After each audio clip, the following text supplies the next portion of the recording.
नेहमीप्रमाणे श्लोकापासून सुरुवात करूया. रागादिरोगान् सततानुषक्तान् अशेषकाय प्रसृतान् शेषान् औत्सुक्यमोहारतिदाय जघान यो पूर्ववैत्याय नमोऽस्तु तस्मै.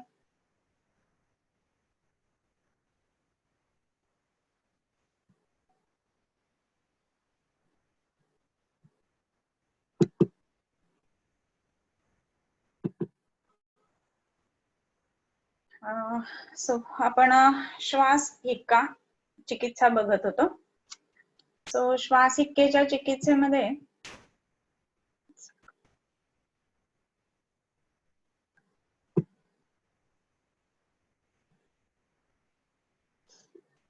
श्वास हिक्का चिकित्सा बघत असताना आपण 2-3 गोष्टी महत्वाच्या बघितल्या होत्या. त्या म्हणजे वाताची गती प्राकृत करणं, दुसरी म्हणजे कफ जो स्रोतोसांना अवरुद्ध करत आहे त्या कफाचं निर्हरण करणं, आणि मग ते वेगवेगळ्या पद्धतीने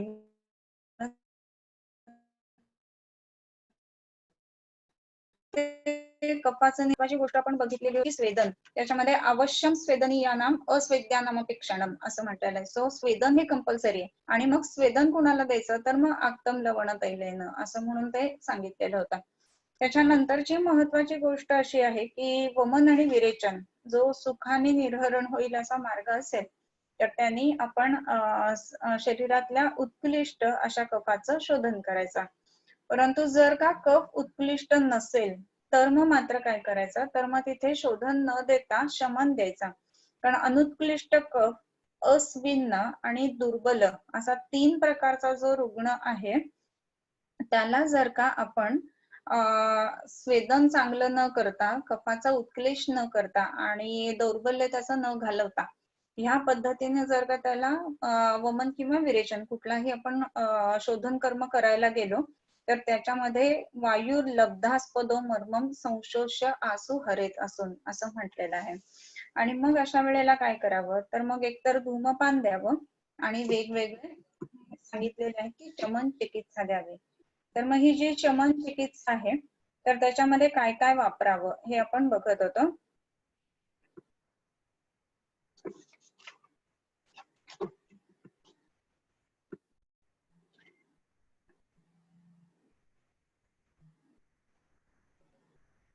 राईट.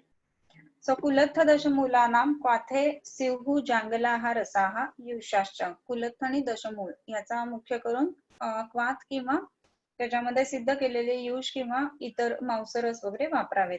त्याच्यानंतर शिग्रू वातार्क कालग्न वृषमूलकैः पल्लवैर निंब कुलक बृहती मातुलंगजैः व्याघ्री दुरालभा शृंगी बिल्व मध्य त्रिकंटकैः. त्रिकंटकाचं सांगितलेली होती तुम्हाला शिवाजी महाराजांची गोष्ट आठवत असेल तर. आणि सामृता अग्नि कुलथैश्च युष्यात पथितैर्जले तद्वद रासना बृहती अतिबला मुद्गैः सचित्रकैः. इथपर्यंत आपलं झालेलं होतं. कालच्या 1 दिवसाची गॅप झाली ना म्हणून विसरले असाल तर म्हणून जस्ट एक हे केलं, काय म्हणतो आपण, रिकॅप. ओके. तर त्याच्यानंतर आणखीन काय तर पेयाचं चित्रक अजाजी शृंगी संवर्चलैः कृता दशमूलेन वा श्वास कास हिद्मा रुजा पहा. पेयाच कशी पेया द्यायची तर चित्रक अजाजी शृंगी संवर्चल यांनी केलेली पेया द्यायची. चित्रक अजाजी शृंगी आणि संवर्चल. आता हे जर का कंटेंट्स आपण बघितले तर त्याच्यामध्ये आपल्याला चित्रक दिसत आहे की ते पाचन करणार आहे, त्याच्यानंतर पित्ताचं शमन करणार आहे. अजाजी आहे ते सुद्धा दीपन करणार आहे. शृंगी साक्षात कफ कमी करणारी आहे. आणि हे सगळं करत असताना तिथे संवर्चल आलंय मुद्दामून जर का तुम्ही बघितलं तर. आतापर्यंत आपण प्रत्येक ठिकाणी बघतोय की कफाचा स्राव करणं गरजेचं आहे, नक्कीच कफाचा शोष करणं. सो संवर्चल तिथे आलेलं आहे. किंवा काय द्या तर दशमूलेन वा, किंवा हे सगळं द्यायच्याऐवजी फक्त दशमूळाची पेया द्या. ती कशी आहे तर कास श्वास हिद्मा रुजा पहा. श्वास कास हिद्मा आणि रुजा हे सुद्धा घालवणारे आहेत. म्हणजेच आपण इतर सुद्धा पेशंट्स मध्ये जिथे जिथे दम लागणारे असतात किंवा दृष्टीने दशमूळाची पेय आपण देऊ शकतो. तुम्ही अनुभव सुद्धा घेतलेला असेल पेशंट मध्ये, ज्या वेळेला आपण सिद्ध अन्न ह्या पद्धतीनं पेशंट्सना देत असतो ना, तर त्यावेळेला रिझल्ट जास्ती फास्ट येत असतात. आता असा विचार करायला पाहिजे की औषधांचा रिझल्ट फास्ट यायला पाहिजे का अन्नाच्या सोबत दिलेल्या औषधाचा रिझल्ट फास्ट यायला पाहिजे. तर निराहार जे काही दिलेलं औषध आहे सकाळी, तर त्याचा रिझल्ट जास्त लवकर येणार आहे किंवा फास्ट येणार आहे. परंतु ज्या वेळेला आपण इथे सगळीकडे बघतोय की रुग्ण दुर्बल आहे, तर मग अशा वेळेला सिद्ध अन्नांचा जो प्रकार आहे ना, तर त्याचा परिणाम जास्ती चांगला येतो. आणि तसंच आपण ज्वरचिकित्सा बघताना सुद्धा बघितलेलं होतं की वेगवेगळ्या पेया ज्वरामध्ये पण आलेल्या आहेत. सो अन्नासह किंवा सिद्ध अन्न ह्या पद्धतीनं जेव्हा जेव्हा आपण वापरतो ना, तेव्हा पेशंटच्या बाबतीमध्ये रिझल्ट येणं आणि शिवाय दौर्बल्य हरण करणं ह्या दोन्ही गोष्टी घडत असतात. आणि म्हणून सिद्ध अन्न किंवा वेगवेगळ्या पेया देणं ह्या गोष्टी महत्वाच्या आहेत. आता तुम्ही मला विचाराल की नवीन मध्ये कसं काय शक्य लोक घेतील पेय असं वगैरे म्हणून, किंवा लोक करतील का, लोक पद्धत जी आहे ना ती सगळ्यात सोपी आणि सुखद म्हणून सांगायचा, म्हणजे मग ते बरोबर घ्यायला लागतात. आणि तुम्हाला सिद्ध आहार देते असं जर म्हटलं ना, तर मग त्याचा परिणाम काय येतो, त्यांना ते घ्यावं किंवा जाऊ देत असं कुठेतरी जे तुम्हाला वाटतं की पेशंट घेईल की नाही घेईल, तर अशी गोष्ट व्हायला लागते. मग त्याच्यामध्ये त्यांना आपण एक गोष्ट सांगू शकतो की तुम्ही जे जे अन्न घेणार ना त्याच्यात ह्या गोष्टी घालत चला, किंवा एखादं समजा चित्तकांजाची शृंगी आणि संवरचल ह्याचा आपण चूर्ण बनवून दिला आणि हे चिमूटभर सगळ्या अन्नांमध्ये टाका, तरी सुद्धा ह्या पद्धतीने आपल्याला देता येतं. म्हणजे पेया म्हटलेलं आहे म्हणजे पेजच बनवायला पाहिजे, तर ग्रंथोक्त अगदी खरंय, म्हणजे नाही असं नाही, परंतु त्याचा प्रॅक्टिकल मोड जो आहे ना तो आपल्याला नेहमी घ्यावा लागतो. तर असा का घ्यायला पाहिजे त्याची गंमत सांगते. लहान मूल असतं, नवीनच खायला लागलेलं असतं आणि त्याची आई त्याला भरवत असते, रोज समजा वरण भात घालते, तर वरण भात एखाद दिवशी मूल खात नाही का, तर ते कंटाळतं म्हणून. आणि मग आई काय करते, मग वरण भात नाही खाते तर मग जिरा राईस करून दे, किंवा मग नुसती पोळी किंवा दुसरं काहीतरी दे, किंवा दिरड मुगाचं दे, की जेणेकरून त्याचं पोषण होईल. तर त्याच पद्धतीनं वैद्याने सुद्धा एक मातेच्या हृदयातनं पेशंटला सुद्धा देताना ह्या वेगवेगळ्या पद्धतीनं औषध आणि सिद्ध अन्न हे द्यायला पाहिजे. औषध घेऊन कंटाळला असं जर का म्हटलं ना पेशंट, तर मग त्याच्यामध्ये आपल्याला हे ऑप्शन्स आपल्याकडे नेहमी तयार असायला हवेत या पद्धतीनं. त्याच्यानंतर आलेलं आहे की दशमूळ षठी रासना भारंगी बिल्व द्विपौष्करैः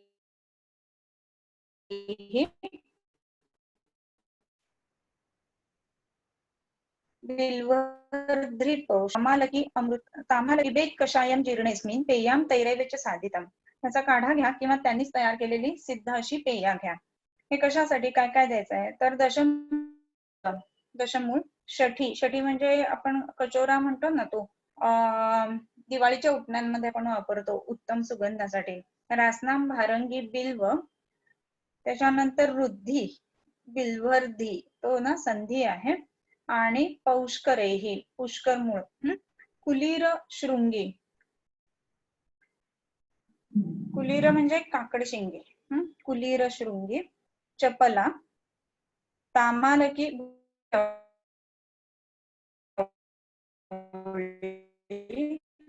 अमृता गुळवेल आणि सुंठी वेगळा वेगळा. तर त्याच्या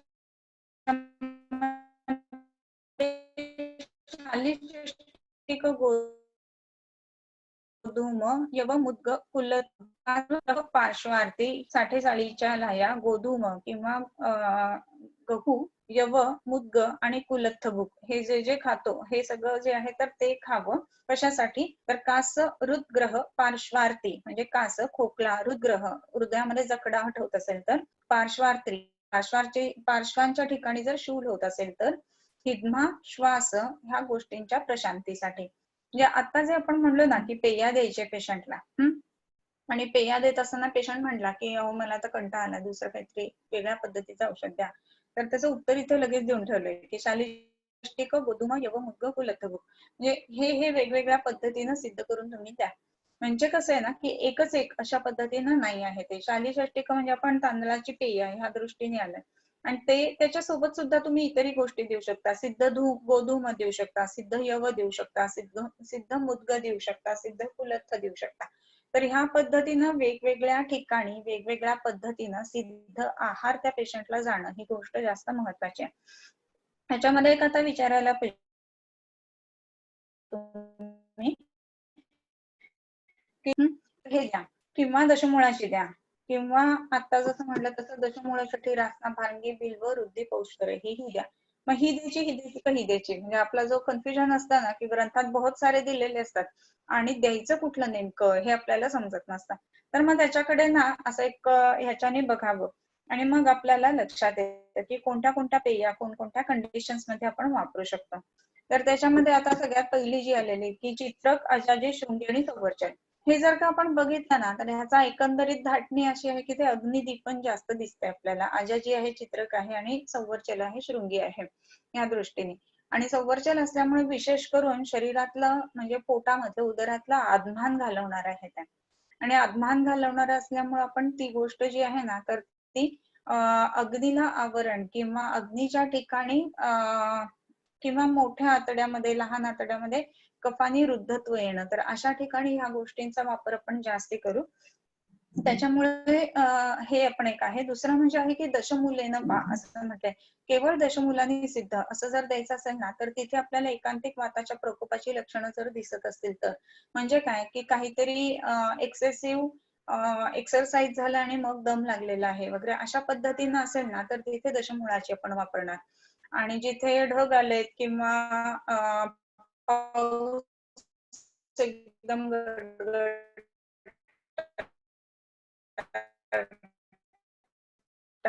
सारखं काल पुण्यात झाला तसा पाऊस पडलेला आहे आणि मग दम लागलेला आहे. तर मग तिथे चित्रकाजाची शृंगी संवर्चन ज्याला आपण अवघड किंवा ज्याला जास्त त्रास होतोय अशी ही कंडिशन दिसते. म्हणजे कसं तर षठी जी आहे ना ती सुद्धा सुगंधित द्रव्य आहे. ते नुसतं असं तोडलं तरी सुद्धा एकदम सुगंध त्याच्यामध्ये येत असतो. त्याच्यानंतर भारंगी जे आहे ते उत्तम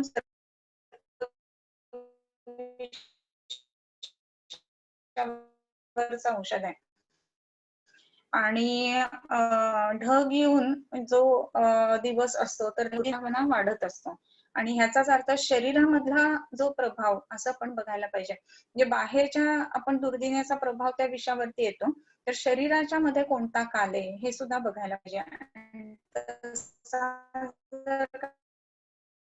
शरीरामध्ये विषवत काल जर असेल ना तर त्याच्यामध्ये सुद्धा या भारंगीचा उपयोग जास्त चांगल्या पद्धतीने मग सुद्धा आपल्याला माहितीये की ब्रॉन्कोडायलेटर म्हणून खूप चांगल्या पद्धतीनं काम करतं. तर त्या पद्धतीनं जेव्हा जास्त त्रास होतो आहे तर ह्याच्या ठिकाणी.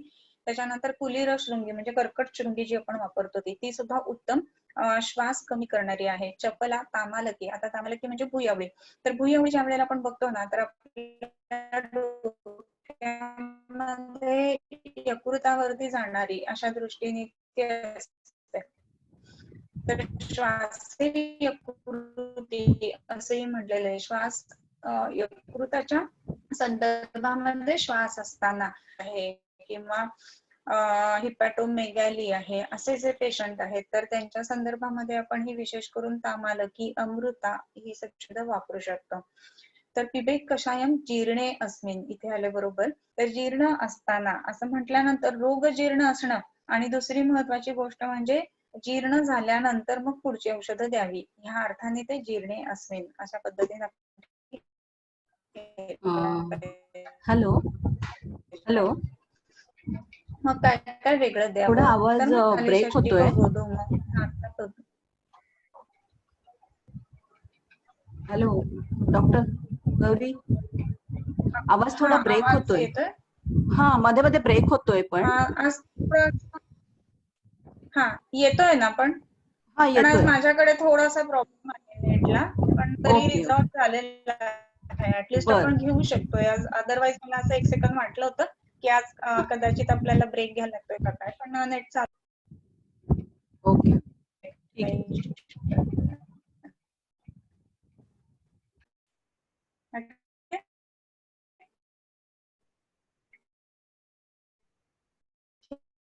ठीक आहे. त्याच्यानंतर शाली षष्टिक गोधूम यव मुद्ग कुल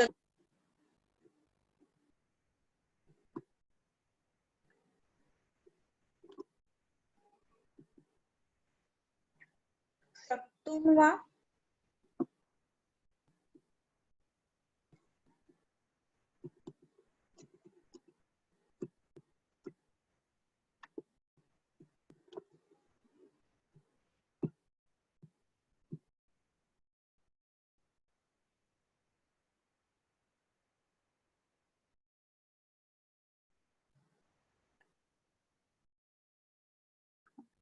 सक्तुन्वा अर्कांकुर क्षीरभावितानां च माक्षिकान् यवानां दशमूलादि निक्वाथ लुलितान पिबेत.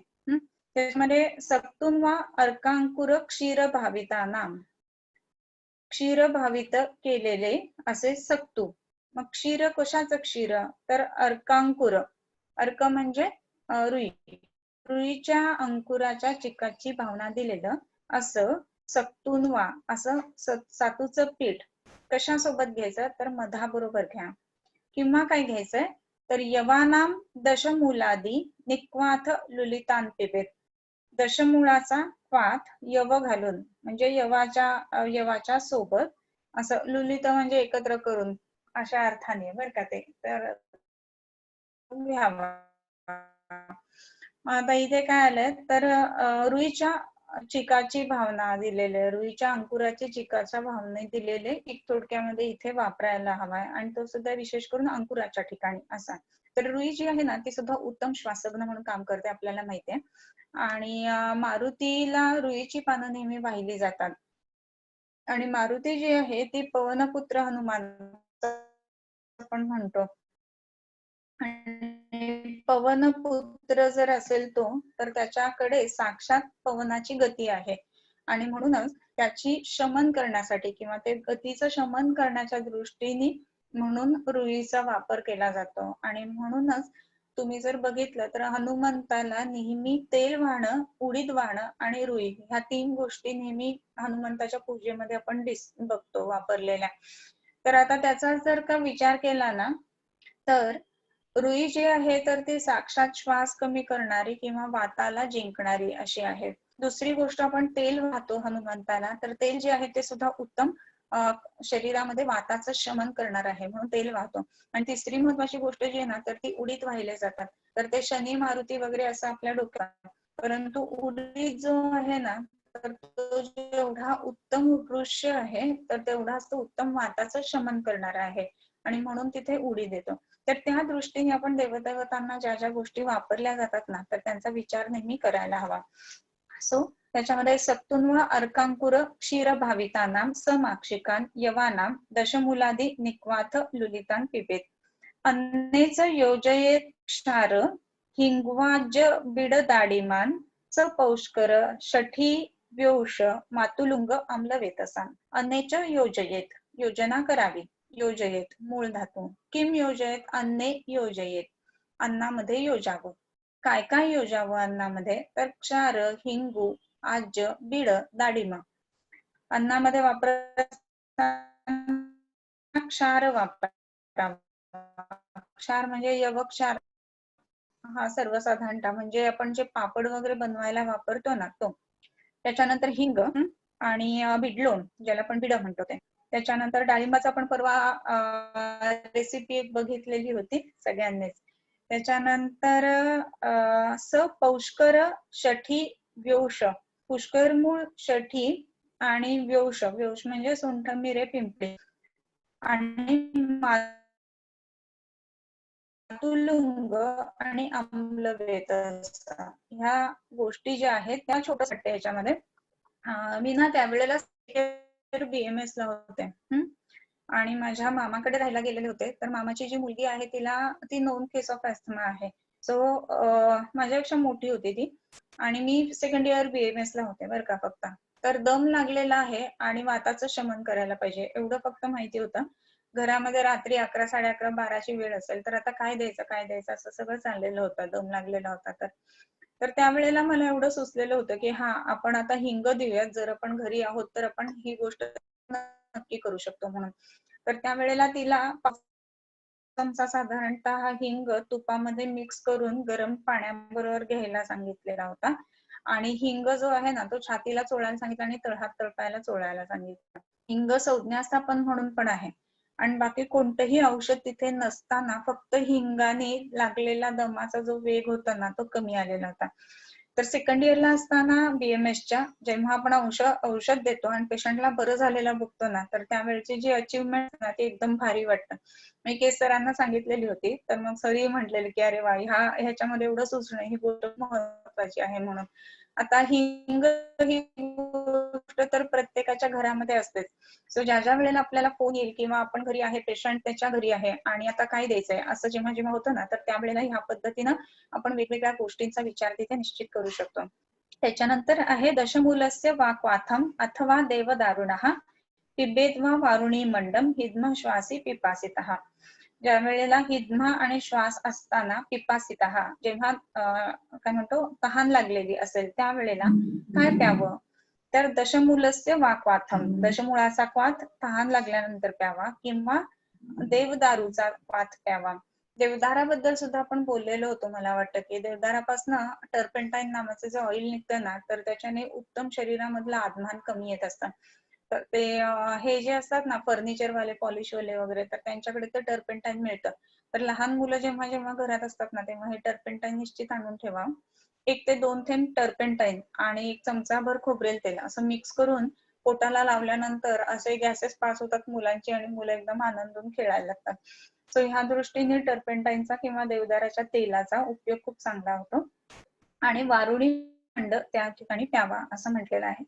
तर हे कशासाठी वेगळं सांगितलेलं असेल की तहान लागल्यानंतर काय काय घ्यावं. आपण बघतोय की त्याच्या लक्षणांमध्ये जिव्हा आणि कंठ याच्या ठिकाणी शोष पडतो.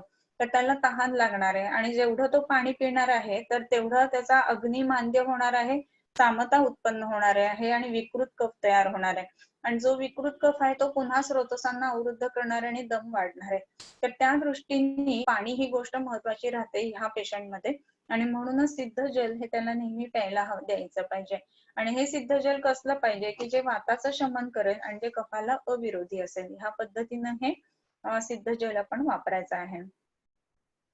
त्याच्यानंतरचा श्लोक जो आहे तो पिप्पली मूल पथ्या जंतुघ्न चित्रकैहि कल्कितैहि लेपितैहि रूढे निक्षिपेत भृत भाजने तक्रम मांसस्थितम तद्हि दीपनम श्वासकासजित. ओके. सो काय द्यावं तर याच्यामध्ये जर का तुम्हाला विचारलं की मूळ धातू किंवा वर्ब कुठला आहे तर असं शोधल्यानंतर असं दिसतं की कुठलाच नाहीये. असं जेव्हा कुठलाच नसतो ना तेव्हा असते असं असतं. तर किम असते तर दीपनम श्वासकासजित असते. दीपन आणि श्वासकास हर असं आहे. काय तर तक्रम हे तक्र जे आहे ह्या पद्धतीनं बनवलेलं ते दीपन आणि कासश्वास कमी करणारं आहे. मग हे तक्र कसं तर मास स्थित मास म्हणजे माऊस नाही बरं का मास म्हणजे 1 महिना. तर मास स्थित म्हणजे 1 महिना ठेवलेलं जे तक्र आहे ते दीपन आणि कासश्वास जिंकणार आहे. मग कुठे ठेवलेलं तर पिप्पली मूल पथ्या जंतुघ्न चित्रकैहि कल्कितैहि लेपिते. म्हणजे काय तर पिंपळी पिंपळ मूळ पथ्या हिरडा जंतुघ्न म्हणजे विडंग आणि चित्रक ह्यांनी सगळ्यांनी कल्क करून त्याचा लेप दिलेलं आणि रूढे निक्षिपेत भाजने असं म्हटलंय. घृत भाजने. तर ह्याचा लेप लावायचा आणि लेप लावल्याच्या नंतर तो वाळला पाहिजे. रूढ लेप व्हायला पाहिजे आणि असा रूढ लेप झालेला जो आहे तर असा त्या भाजन म्हणजे भांड्यामध्ये तक्रम टाकायचा आहे आणि ते 1 महिना ठेवायचं आहे आणि तदही कास श्वास चित असं आहे. हे थोडक्यात तक्रारिष्टासारखी ही प्रोसिजर आहे. 1 महिना तक्र आतमध्ये ते राहिल्यानंतर जे तयार होणारे तक्र आहे ते ह्या सगळ्या औषधींचं गुण घेऊन तयार होणार आहे आणि त्याला आंबटपणा जास्ती येणार आहे. म्हणून शिरका जसा असतो ना म्हणजे असं अरिष्ट कल्पना करत असताना त्याच्यामध्ये एक काय म्हणतो आपण शिरकाची जी कल्पना आहे ना तर ती कल्पना इथे आहे आणि ती जी आहे ते उत्तम मूढ वाताचं अनुलोमन करणारी आहे. कारण आम्ल रस जो आहे तो अनुलोमन करणारा आहे. बरेच जणांनी केलेले आहेत रसांचे होमवर्क, त्याच्यामध्ये ते तुम्हाला दिसलेले असेल की हे अनुलोमन करणारी गोष्ट आहे. सो त्या दृष्टीने हे ताक महत्वाचं.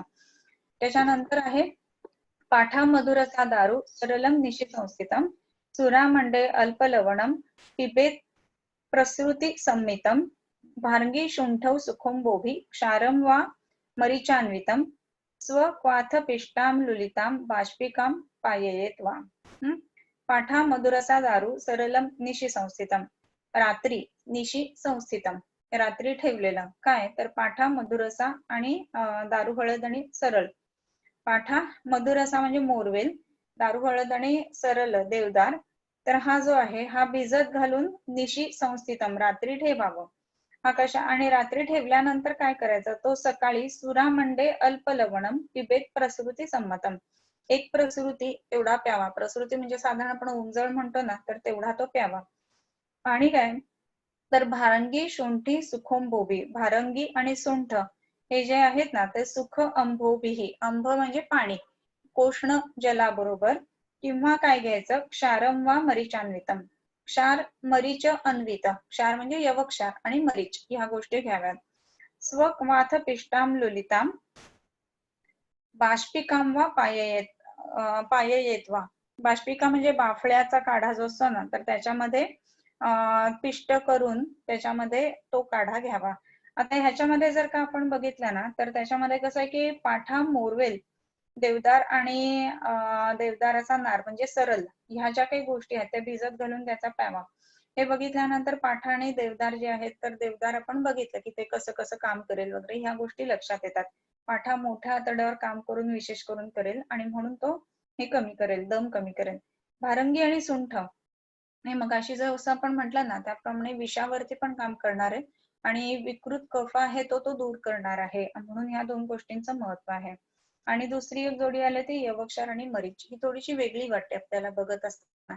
पण जिथे जिथे काय म्हणू आपण मरीच जो आहे तो प्रमाथी आहे आणि त्याच्यामुळं जिथे बंध घट्ट आहे ना कफाचा तर तो सोडवण्याच्या दृष्टीने म्हणून मरीचाचा उपयोग होतो. आणि म्हणून श्वासकुठार सारखं जे औषध आहे ना तर ते ह्या विशेष करून गोष्टींमध्ये आपल्याला उपयोगी येत असं दिसतं. तर होमवर्क मध्ये श्वासकुठाराचा पाठ तुम्ही काढायचा. त्याच्यानंतर स्वरस सप्तपर्णस्य पुष्पाणां वा शिरीषतः हिद्मा श्वासे मधुकणायुक्तम पित्त कफानुगे.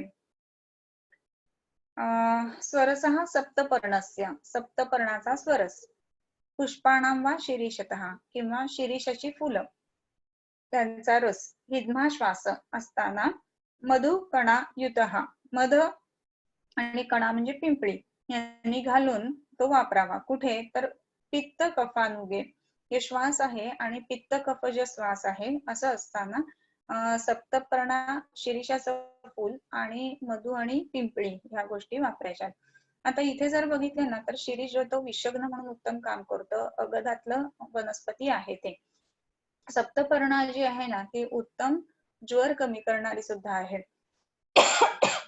सो जिथे जिथे आपल्याला पित्त कफाची संप्राप्ती आहे आणि ह्या पित्त कफामुळे शरीरामध्ये सामतेतनं उत्पन्न आमविष असं जिथे जिथे दिसतंय ना तर तिथे ह्या गोष्टींचा निश्चित उपयोग झालेला आपल्याला दिसतो.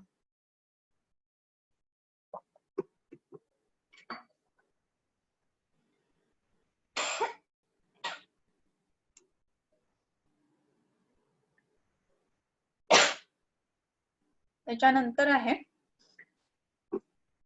उत्कारिका तुगा कृष्णा मधुलीघृत नागरेही पित्तानुबंधे योक्तव्या. पित्त अनुबंध असताना योजना करावी. कशाची तर उत्कारिका तुगा कृष्ण मधुलीघृत नागरेही. उत्कारिका कशा कशाची बनवायची आहे ही तर तुगा कृष्णा मधुली आणि घृत आणि नागर. तुगा म्हणजे हे वंशलोचन, तुगाक्षरी बोलतो ना आपण ते. त्याच्यानंतर कृष्णा पिंपळी, मधुली ज्येष्ठ मध आणि घृत आणि सुंठ यांची वडी बनवावी. उत्कारिका म्हणजे आपण भाकरी म्हणतो उत्कारिका म्हणजे, तर त्या पद्धतीची बनवून छोट्या छोट्या हे कराव्यात. म्हणजे सुंठवडा आपण म्हणतो ना तसं एक सर्वसाधारणतः इथे आपल्याला हे दिसतं. आणि ते थोडं थोडं थोडं नित्य खावं. हे आहार आणि औषध ह्याच्या मधल्या गोष्टी असतात ना, त्या पद्धतीचं हे आहे. आणि तसं जर का घेतलं गेलं तर त्याच्यामुळं थोडं थोडं कंटिन्युअस गेल्यामुळं कफाचं श्रवण होत राहतं. वंशलोचन वगैरे ह्या गोष्टींनी, पिंपळी यष्टी ह्या गोष्टींनी सुद्धा कफाचं श्रवण होत राहणार आहे. आणि तसं झाल्यामुळं हा जो काही दम आहे तो कमी येतो आणि विशेष करून पित्त संबंधित असताना.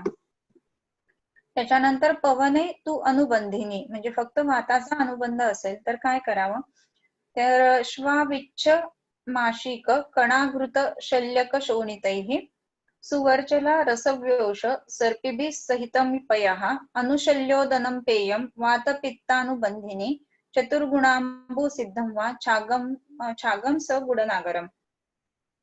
काय काय करावं, तर पवनाचा अनुबंध असताना छावी नंतर शशम आमिषा. छावी म्हणजे एक प्राणी आहे बर का, तो शश म्हणजे ससा आणि त्याचं मांस हे वापरावं. आणि त्याच्यामध्ये काय घालावं, तर कणा घृत शल्यक शोणिता. कणा आणि घृत म्हणजे पिंपळी आणि घृत घालावं. आणि शल्यक म्हणजे खवलं मांजर असतं ना, तर त्याचं रक्त वापरावं. हे काय मी केलेलं नाहीये, त्याच्यामुळे ह्याच्याबद्दल काय मी असं सांगू नाही शकणार. त्याच्यानंतर सुवर्चला रसव्योष सर्पिभिः सहितं पयः. सुवर्चला आणि रस व्योष म्हणजे सुंठ मिरे पिंपळी या सगळ्या गोष्टी घालून सहितम पयः त्याच्यावर सिद्ध केलेले दूध वापरायचं. किंवा अनुशाल्योदनम पेयम वातपित्त अनुबंधिने आणि चतुर्गुणांबू सिद्धम वा छागम स गुडनागरम. गुड आणि नागर असं घातलेलं छाग म्हणजे शेळीचं दूध हे प्यावं. तर ही गोष्ट आपण देऊ शकतो. आता जर तुम्ही बघितले ना, तर शेळीचं दूध हे बऱ्याच मेडिकल स्टोर्स मध्ये उपलब्ध व्हायला लागलेलं आहे. तर ते त्या पद्धतीने आपण विचारून घ्यावं. आणि शेळीच्या दुधाबरोबर विशेष करून ह्या दोन गोष्टी गुड आणि नागर हे घालून तिथे आपण वापरावं. त्याच्यानंतर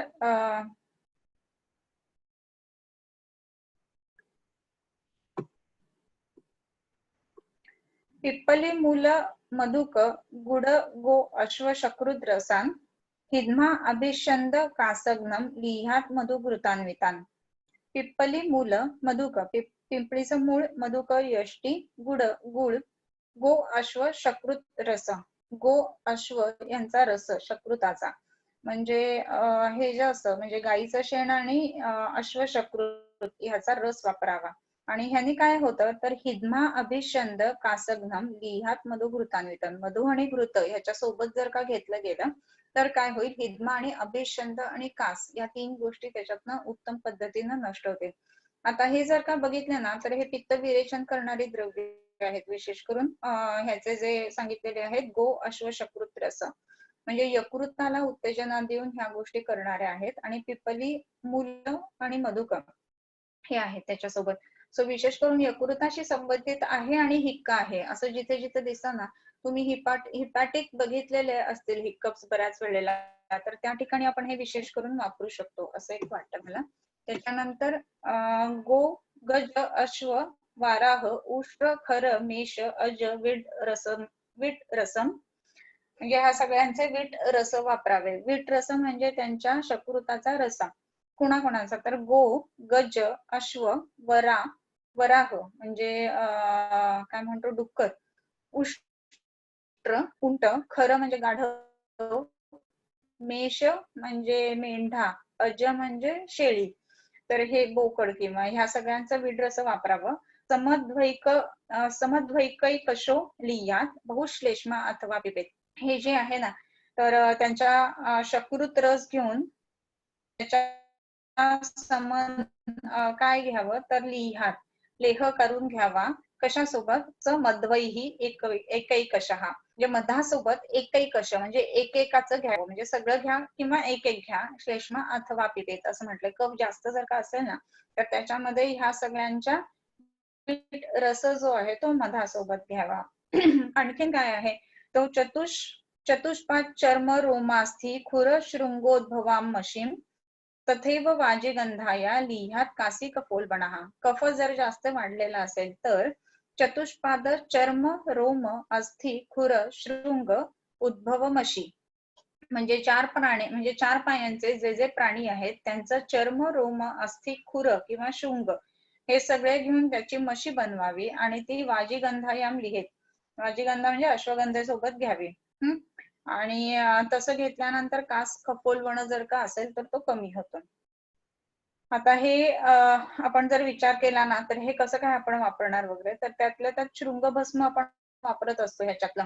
तर शृंग जे आहे, हरिण शृंग किंवा ईण ज्याला आपण म्हणतो किंवा सांबर शिंग, तर ह्या शृंगाच्या भस्म जे आहेत ना तर ती दिल्यानंतर उत्तम पद्धतीनं दम कमी येतात. तर त्याचा एक उत्तम कल्प जो आहे तो म्हणजे शृंगाराभ्र रस. तर शृंगाराभ्र रस जो आहे ना तर त्याचाही पाठ तुम्ही शोधून घ्या, म्हणजे मग तुमच्या ते लक्षात येईल की हे कशा पद्धतीनं काम केलंय. बऱ्याच वेळेला असं वाटतं बघ का वाचल्यानंतर की हे काय आपण कुठे वापरणार, की चतुष्पाद लोकांचे चर्म, रोम वगैरे ह्या सगळ्या गोष्टी. तर कृष्णाजी किंवा हरिणाचं जे चर्म असतं ना ते सुद्धा ह्या पद्धतीनं वापरलं जातं. तर त्याचाही आपण एक विचार करायला पाहिजे. त्याच्यानंतर षठी, पौष्कर, धात्री वा पौष्करम वा कफान्वितम. षठी, पौष्कर आणि धात्री असं वापरायचं, किंवा एकटं पुष्कर मूळ जर कफान्वित दम असेल तर, किंवा काय तर गैरिकांजन कृष्णा वा स्वरसम वा कपित्थजम. गैरिक, अंजन किंवा कृष्णा म्हणजे पिंपळी ह्या गोष्टी वापराव्यात, आणि काय तर कपित्थजम स्वरसम म्हणजे कवठाचा स्वरस वापरावा. आता एकदम हे कवट कुठून आलं असं एक बघायला पाहिजे. तर कपित्थ जे आहे ना, तुम्ही जर बघितलं तर गृहिणीच्या खूप साऱ्या अध्यायांमध्ये कपित्थ आलेलं आहे. आणि कपित्थ आलेलं असल्यामुळे तिथे काय आहे की ज्या वेळेला वातोद्धान किंवा ज्याला आपण तिसऱ्या अवस्थापाकामध्ये वाताचं उदिरण जास्ती होतंय असं जिथे जिथे आहे ना तर तिथे तिथे कपित्थ आलेलं असतं, की बिल्व आणि कपित्थ या दोन गोष्टी सोबत बऱ्याच वेळेला आलेल्या असतात. तर त्याच्यामुळं मोठ्या आतड्याशी रिलेटेड जेव्हा जेव्हा श्वास आहे ना तर त्यावेळेला कपित्थाचा रस वापरावा. आणखीन काय तर रसेन वा कपित्थस्य धात्री सेंधव पिप्पलाद्याः घृतक शौद्रेण वापथ्या विडंग शोष पिप्पलाद्ययः. कपित्थाच्या रसाबरोबर धात्री, सेंधव आणि पिंपळी असं द्यावं. आता धात्री, सेंधव आणि पिंपळी हे जर का आपण बघितलं ना तर क्षेत्र शोषक म्हणून धात्री काम करते, आणि त्याच गोष्टीमुळे मोठ्या आतड्यामध्ये जर का कफ येऊन वाताच्या गतीला विकृती येत असेल ना तर त्या कफाचं शोषण करून ती एकतर धात्री असल्यामुळे विरेचन करेल, सेंधव असल्यामुळे तो आशयापासून सोडवेल त्या विकृत कफाला, आणि पिंपळी जी आहे ना ती सुद्धा अभिसंधानी सोडवून मोठ्या कोठामध्ये आणण्याचं काम करेल. तर ह्या दृष्टीने हे वापरता येतं. नंतर घृतक शौद्रेण वा तूप आणि मधाबरोबर ह्या गोष्टी वापराव्यात. किंवा काय द्यावं तर पथ्या विडंग शोषण पिप्पलाद्यय. पथ्या, हिरडा, विडंग आणि पिंपळी इत्यादी गोष्टी शोषणासाठी आपण ह्या वापरू शकतो. कोल, लाजा, मल, द्राक्षा, पिप्पली, नागराणी वा गुड, तैल, निशा, द्राक्षा, कणा, रासना, उषणानी वा. उषणानी म्हणजे वेगवेगळी मिठ त्याच्यामध्ये वापरावेत. कोल, बोर. तर कोल कुलत्थ, त्याच्यानंतर बिल्व आणि काय म्हटलं आता कपित्थ ह्या गोष्टी गृहिणीमध्ये खूप ठिकाणी आलेल्या तुम्ही बघाल. तर कोल जे आहे ना तर चिकट आणि पिच्छिल असतं दिसायला, तर श्लेष्मल आहे ते, परंतु तरी सुद्धा ते जे आहे ते वृक्ष आहे, आणि त्याच्यामुळं गृहिणीमध्ये बऱ्याच वेळेला कोल किंवा बोरकूट म्हणून जे असतं ना तर ते आपण वापरत असतो. तर त्याचा परिणाम खूप चांगला आहे. जसं मध्ये कुठल्या तरी पुण्याच्या कंपनीचं पण बोरकूट विकत मिळायचं बरं का, आता मिळतं की नाही माहित नाही, पण हे कसं खातात ना सुपारी त्या पद्धतीनं ते बोरकूट खाल्लं जातं, तर फार छान आणि टेस्टी लागतं ते. पुण्यात मिळालं तर मला द्या. त्याच्यानंतर घृतक शौद्रेण वा पथ्या विडंग उषण पिप्पलाद्ययः कोल, लाजा, मल, द्राक्षा, आमल म्हणजे अमलकी, द्राक्षा, पिप्पली, नागराणी वा. तैल, गुड, तैल, निशा, द्राक्षा, कणा, रासना, उषणानी वा. गूळ, तेल ह्याच्या बरोबर निशा, द्राक्षा, कणा, रासना आणि उषण म्हणजे काय तर निशा म्हणजे हळद. हळद आणि तेल गुळाची गोळी घरातल्या घरात नेहमी करून दिली जायची पूर्वीच्या काळामध्ये. त्याच्यामध्ये आणखीन काय घाला तर मनुका, पिंपळी, रासना आणि मीठ या गोष्टी वापरा. म्हणजे उष्ण म्हणजे वेगवेगळी मीठ. आणि पिबेत रसांबू मध्यामलैही लेहैर औषध रजांसेवा. औषधाचं जे चूर्ण आहे ते लेहन करून घ्यावं, किंवा डायरेक्ट तोंडात फक्की मारू नये असा अर्थ झाला, कारण की तसं जर केलं तर दम लागण्याची आणि वाढण्याची शक्यता जास्ती आहे. कारण की तो चूर्णाचे जे रजक कण आहेत ना ते घशामध्ये बसून त्याने त्रास वाढेल आणि म्हणून लेहन करून घ्यायचं. आणि किंवा काय करायचं तर पिबेत स अंबू मध्याम लयही, मध्यामला बरोबर ते घ्यायचं आहे. ह्या पद्धतीनं वेगवेगळे लेखन सांगितलेले आहे.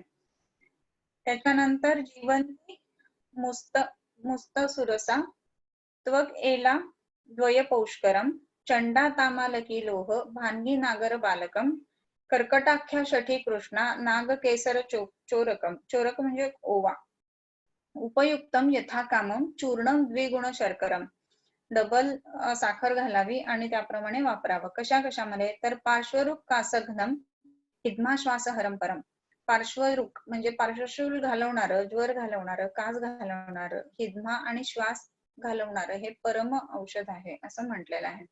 मग त्याच्यामध्ये ही बाकीची सगळी जी काही औषधं आहेत ती घालून त्याच्यामध्ये ते नाग कैसर चोरक ह्या सगळ्या गोष्टी घालून द्विगुण शर्करा असं घालायचे.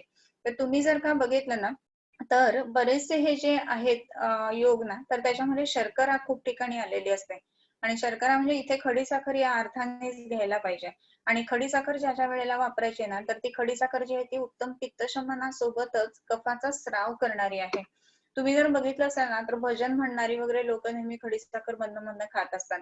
तर म्हणत असल्यानंतर कफाला किंवा घशाला जो शोष पडतो ना तर तो शोष पडू नये म्हणून खडीसाखर खाल्ली जाते की कफाचा प्राकृत कफाचा स्राव त्याच्यामध्ये होतो. आणि हा प्राकृत कफाचा स्राव झाल्यानंतर वाताच्या गतीच्या विकृती ज्या आहेत ना त्या नष्ट होतात आणि म्हणूनच ह्या पद्धतीने हे वापरलं पाहिजे. त्याच्यानंतर शठी तामालकी भांगी चंडा वालक पौष्करम शर्करा अष्टगुणम चूर्णम हिद्मा श्वास हरम परम, हिद्मा आणि श्वास हर म्हणजे उत्तम असणार. कसं हे औषध तर शठी वगैरे वापरून केलेलं आणि त्याच्यामध्ये शर्करा अष्टगुण घातलेली आहे, 8 पट घातलेली आहे. आता ह्याची 8 पट घालण्याचं काय कारण असेल, वरती द्विपट होते. तर आता ह्याच्यामध्ये 8 पट जे आहेत ना तर द्रव्य बघावीत अशा वेळेला. त्याच्यामध्ये शठी जे सुगंधी द्रव्य आहे म्हणजे कचोरा ज्याला आपण म्हणतो आणि थोडस वृक्ष तेज असणारं द्रव्य, कामाला की भुई आवळे, भारंगी अगदातलं औषध आहे. चंडा त्याच्यामध्ये चंडा म्हणजे किरमाणी ओवा बर का. त्याच्यानंतर बालक म्हणजे वाळा आणि पुष्कर मूळ, पुष्कर हे सुद्धा वृक्षतेज असणारं द्रव्य, किरमाणी ओवा वृक्षतेज असणारं, भारंगी अगद असणारं. आणि ह्या सगळ्याच्या ह्याच्यामध्ये ते वृक्षतेज कमी करण्याच्या दृष्टीने आपण इथे बघतो तर शर्करा ही 8 पट येते नेहमी. साखरेचं प्रमाण घेते किंवा डायबेटिक आहे म्हणून ते कमी घालायचं वगैरे ह्या असल्या गोष्टी आपण नाही करायला पाहिजे. तर ते किती पट साखर सांगितलेली असते ना तर ती ह्या दृष्टीनं त्या आपण कल्पाचा विचार सुद्धा करायला पाहिजे. त्याच्यानंतर आलेलं आहे तुल्यम गुडम नागरम वा भक्षयत नावयत्वा, मध्ये आपला एक विषय झालेला होता ना की काय बरं गुडशुंठी नस्य, त्याचा हा रेफरन्स त्या दिवशी बरेच जणांनी दाखवलेला होता. एकदम परफेक्ट रेफरन्स आहे. तर दम लागलेला असताना कास असताना गुडशुंठी नस्य द्यावं. नागर म्हणजे शुंठी.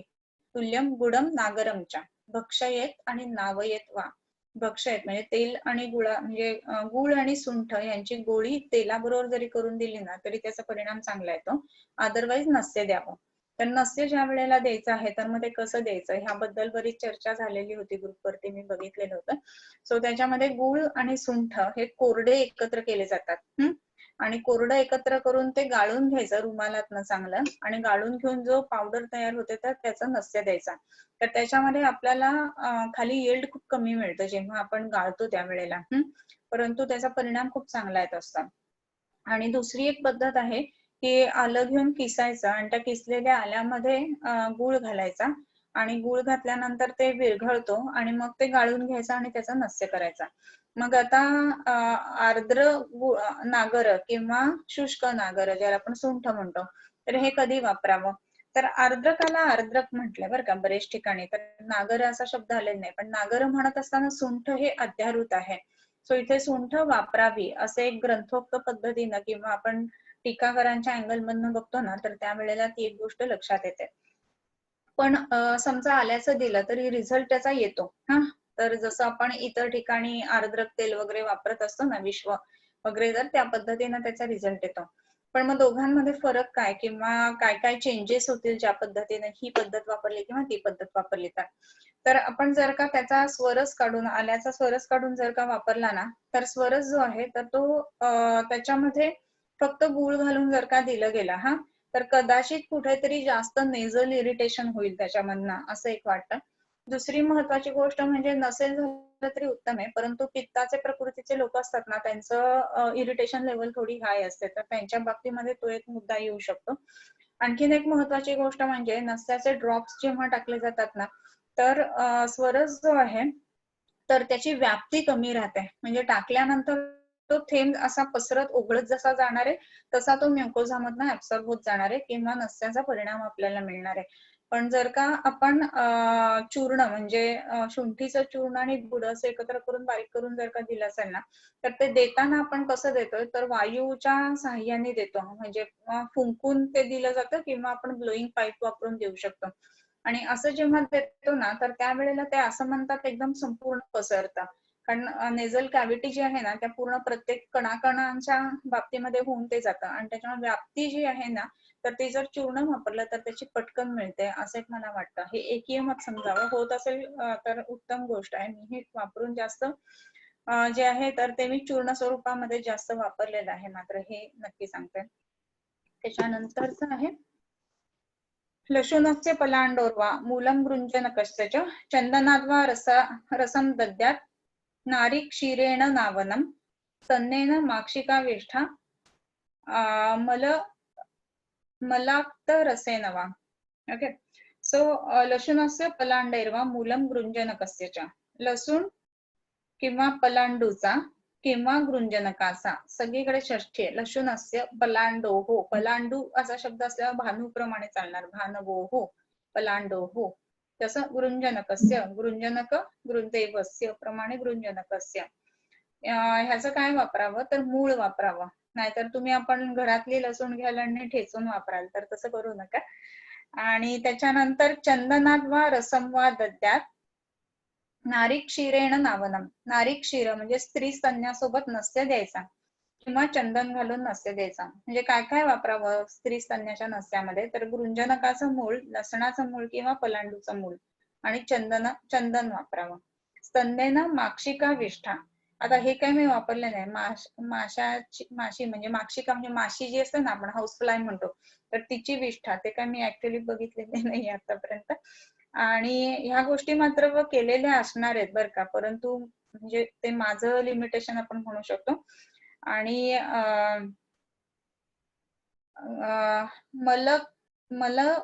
मलक्तक रसेण वा असं म्हटलंय, अलक्तक विष्ठाम अलक्तक रसेण वा.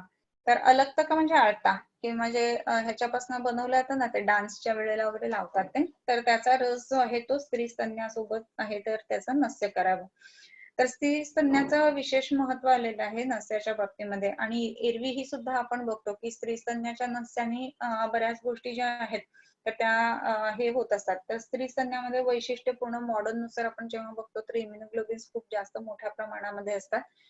आणखीन एक स्त्री स्तन्याच्या बाबतीत महत्वाची गोष्ट मला तुम्हाला सगळ्यांना सांगायची वाटते, जेव्हा लहान मुलं असतात आणि अंगावर पीत असतात ना, तर त्यावेळेला कुकुणक नावाचा व्याधी होतो असं त्यांचं वर्णन आलेलं आहे, की डोळे जे आहेत ना ते तळावल्यासारखे होतात किंवा घाण जास्त येते डोळ्यांमधून.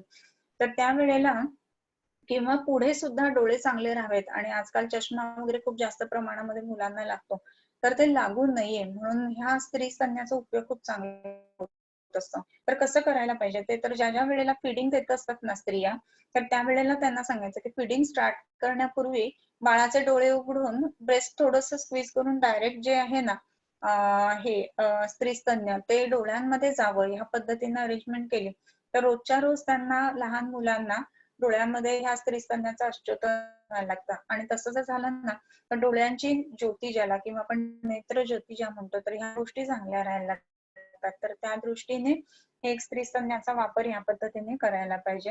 त्याच्यानंतर कणा संवर्चल क्षार व्यवस्था हिंगू चोरकैहि स कायस्थैर घृतम मस्तु दशमूलम रसे पचेत तत् पिबेत जीवनीयैर्वा लिहात समधू साधेताम. कणा संवर्चल क्षरा वयस्था हिंकू चोरकैहि कायस्थैहि घृतम रसे पचेत. याच्यात मुख्य धातू काय आला तर पचेत, म्हणजे काय तर पाचन करावं. कशाचं पाचन करावं तर कणा संवर्चल क्षार वयस्था म्हणजे हिरडा, हिंगू चोरक म्हणजे ओवा, स कायस्थैर ही घृतम ह्या घृताचं पाचन करावं. आणि कशाबरोबर? मस्तू आणि दशमूल रसे. म्हणजे मस्तू वापरावं ते करत असताना. मस्तू म्हणजे दह्याची निवड. आणि दुसरी गोष्ट म्हणजे दशमूळाचा काढा. असं करून ते तूप सिद्ध करावं. आणि तत् पिबेत जीवनीयैर्वा, जीवनीय औषधांच्या सोबत केलेलं ते प्यावं. किंवा मधु साधितम, किंवा मध घालून ते तूप प्यावं. म्हणजे एकेरी जीवनीय गणाचं तूप सिद्ध करावं, किंवा आणि हे जे कणा सर्षप वगैरे सांगितलंय तर त्याचं तूप सिद्ध करून वापरावं. आणि आता इथे एक वेगळं द्रव्य आलेलं आहे, त्याच्यामध्ये दह्याची निवड आलेली आहे सिद्ध करत असताना. तर दह्याची निवड कशाला, असा एक विचार यायला पाहिजे मनामध्ये. दह्याची निवड जी आहे ना, तर ती आपण बघतो की अभिषंधी आहे. दही अभिषंधी आहे, कारण की दह्याची निवड अभिषंधी आहे म्हणून. परंतु गामित्वाच्या दृष्टीने त्याचा उपयोग चांगला होत असतो. आणि म्हणून ही जी निवड आहे ना, तर ती शरीरात जाऊन स्राव उत्पन्न करण्याला मदत करते. आपण इथे प्रत्येक ठिकाणी बघतोय की स्राव उत्पन्न करण्याच्या दृष्टीने महत्व खूप आहे, न की कफाचं शोषण. तर स्राव उत्पन्न करून कफ पोटात येऊन मग तो बाहेर काढायचा आहे आपल्याला, ह्या दृष्टीने दधिम असतो. त्याच्यानंतर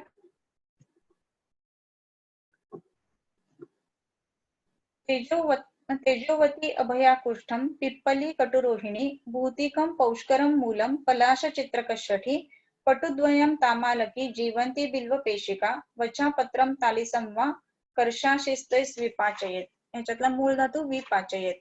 हे पहिल्यांदा विपाचन करावं. कशा कशाचं करावं, तर तेजोवती पासून एवढी जी काही सगळी औषधं सांगितलेली आहेत तर त्याचं विपाचन करावं. आता असं जर का आपण इथे बघितलं ना, तर पिप्पली खूप कॉमनली आपल्याला सापडते, पुष्कर मूळ खूप कॉमनली आलेलं औषध आहे, शठी खूप कॉमनली आलेलं औषध आहे, चित्रक खूप कॉमनली आलेलं औषध आहे ह्या सगळ्या ह्याच्यामध्ये. आणि तामालकी म्हणजे भुईअवळी, की जी फारशी भुईअवळी आपल्या रेग्युलरली दवाखान्यामध्ये वापरामध्ये नसते. मग आता तुम्ही विचाराल मला की भुईअवळी वापरायची कशी, कारण की आपल्याला ह्याच्यामध्ये स्टोअर मध्ये कुठल्याही मिळत नाही, किंवा भुईअवळी अशी विकत घ्यायला गेलं तर मिळत नाही. तर पावसाळ्याचे जे दिवस असतात ना, त्याच्यामध्ये भुईअवळी खूप प्रमाणात वाढलेली असते, सगळीकडेच आलेली असते. मग ती भुईअवळी आणून काढून ठेवून वाळवून ठेवावी आणि त्याचं एकतर चूर्ण करून ठेवावं. किंवा दुसरी महत्वाची गोष्ट म्हणजे ती आणून वाळवून ठेवायची. आता मुंबई सारख्या ठिकाणी तुम्ही म्हणाल की आमच्या इथे वाळत नाही आणि चूर्णच होत नाही, मग मी काय करायचं? कारण एकदा का थोडस ऊन पडायला लागलं ना ऑगस्टच्या दरम्यान, की ती भुईअवळी झपझप झप सगळी निघून जाते बरं का, अजिबात दिसत पण नाही नंतर शोधायला गेलं तर. तर मग अशा वेळेला काय करायला पाहिजे, तर भुईअवळी आणायची आणि त्याचा कोथिंबीर कशी निवडतो ना तशी सगळी पानं पानं त्याची निवडून घ्यायची. आणि त्याच्यानंतर त्या उरलेल्या ज्या काड्या असतात ना, तर त्याचा काढा करायचा. आणि तो काढा करून त्याचं काढा होत आला, त्याचा 1/4 वगैरे झाला की त्याच्यामध्ये साखर घालून पाक करायचा. आणि पाक होत आल्यानंतर जो आपण पानं काढलेली आहेत ना, पानं आणि त्याचे जे आवळे छोटे छोटे, तर त्याचा सगळ्याचा कल्प त्याच्यामध्ये बनवून कल्प बनवायचा. आणि हा जो कल्प आहे ना, तो आपण नंतर वर्षभर आपण ह्याच्यामध्ये अशा पद्धतीने औषधांमध्ये वापरू शकतो. जो भूम्यामलकी कल्प किंवा तामालकी कल्प असं पण त्याला म्हणू शकतो. त्याच्यानंतर वचापत्रम तालिसंवा कर्षेश्च विपाचेत, ह्या सगळ्यांचं पाचन करून हिंगू पादेर घृत प्रस्थम 1/4 एक पाद हिंगू घालावं त्याच्यामध्ये, आणि घृतप्रस्थ एक प्रस्थ घृत सिद्ध करून पितम आशु निहंतित, हे घृत प्यायल्यानंतर त्वरित निहंती म्हणजे हरण करतं. काय तर शाखा निलार्शो ग्रहणी हिमाहृत पार्श्व वेदना. शाखा अनिल अर्श, शाखा अनिल म्हणजे शाखींमध्ये गेलेला वात. आता हे खूप छान श्लोक आहे बरं का हा, म्हणजे चिकित्सेचं सूत्र पण आहे त्याच्यामध्ये आणि कल्प पण दिलेला आहे. असं म्हणत असताना शाखांमध्ये गेलेला वात तो नष्ट होतो. म्हणजेच काय तर तो प्राकृत स्थानी येतो. तर वाताची गती बदलणं हे ह्याच्यामध्ये एक मुख्यतः आलेलं आहे. त्याच्यानंतर ग्रहणी, हिदमा आणि हृद पार्श्ववेदना. आपण आतापर्यंत बोलत असताना अनेकदा ग्रहणीचा उल्लेख आला होता आपल्या चिकित्सेच्या संदर्भामध्ये. बिल्व आणि कपित्थ वगैरे आपण बोलत होतो त्यावेळेला, राईट. सो ग्रहणी एक महत्वाचा अवयव राहतो ज्या ज्या वेळेला आपण श्वासाचा विचार करतो त्यावेळेला. आणि म्हणून ग्रहणी सुद्धा हे घालवणार आहे. म्हणजे हे जे औषध आहे ना, पेशंट बरा झाल्यानंतर सुद्धा काही काळ देण्याचं औषध आहे, हे लक्षात घ्या. बऱ्याच वेळेला आपल्याला असं लक्षात येतं ना की अरे किती दिवस द्यायची औषधं, किंवा कोणती द्यायची, किंवा औषध कधी बदलायचं. हे जे असतं ना त्याच्यामध्ये आता श्वासाचा वेग आहे. तर आपण बघितलं ते म्हशीवाली जी होती ना, हस्तिदंत म्हशी, किंवा शृंग आपण बघितलं होतं की ते आपण भस्म करून वापरतो, शृंगाराभ्र रस वगैरे. या गोष्टी ज्या आहेत तर त्या वेगावस्थेमध्ये वापरायच्या आहेत. अवेगावस्थेत असताना जे आहे ना, तर त्याच्यामध्ये सिद्ध अन्न किंवा सिद्ध जल जे दिलेलं आहे प्यायला, तर त्या वापरायच्या आहेत. आणि ज्या वेळेला पेशंट बरा होत आलेला आहे आणि त्याला रसायन कर्म हवंय, तर त्यावेळेला हे तेजोवत्याभय कुष्ठम जे आहे ना, तर ते औषध आपल्याला वापरलं तर चांगला परिणाम आपल्याला दिसेल. त्याच्यानंतर अर्धाशनेन पिबेत्सपिः क्षारेण पटुना अथवा धान्वंतरम वृषघृतम दाधिकम हापुषादिवा. अर्धांशेन म्हणजे अर्ध अंश याप्रमाणे घ्यावं. तर काय काय वापरावी, तर धान्वंतर घृत, वृषघृत, दाधिक घृत आणि हापुषादी घृत. आता ही वेगवेगळ्या स्थानांमध्ये किंवा वेगवेगळ्या चिकित्सांमध्ये आलेली घृत आहेत. तर तुमच्या होमवर्क साठी धान्वंतर घृत पाठ काढायचा, वृषघृत पाठ काढायचा, दाधिक घृत पाठ काढायचा आणि हापुषादी घृत पाठ काढायचा. तर हे सगळे पाठ काढून आपण बघायचे, म्हणजे आपण ज्या ज्या वेळेला विचार करतो निदानांचा ना, तर ह्या गोष्टी खूप इंटरलिंक्ड असतात. म्हणजे श्वास आहे म्हणून ग्रहणी त्याची बिघडलेली नसणारच आहे किंवा लंग्स मध्ये संप्राप्ती असणार आहे, असं जे काही आपल्या माझ्या तरी थोडस डोक्यात असतं ना, तर अशा गोष्टी आपण काढून होलिस्टिक म्हणजे संपूर्ण HOL आहे ना, WHO आहे बरं का, ऍज अ होल असा करून विचार आपण करायला पाहिजे. आणि तसा जेव्हा विचार यायला लागतो ना, त्यावेळेला रुग्ण बरे होण्याच्या दृष्टीने खूप जास्ती मदत होत असते. तर हे सगळे आपण पाठ काढायचे. आपण इतरत्रही बघतो की ह्याची चिकित्सा ज्याच्याप्रमाणे करा वगैरे असं म्हटलेलं असतं. तर त्यांना काही कंटाळायला सांगायचं म्हणून काय ते असं सांगत नाही की त्याच्याप्रमाणे करा.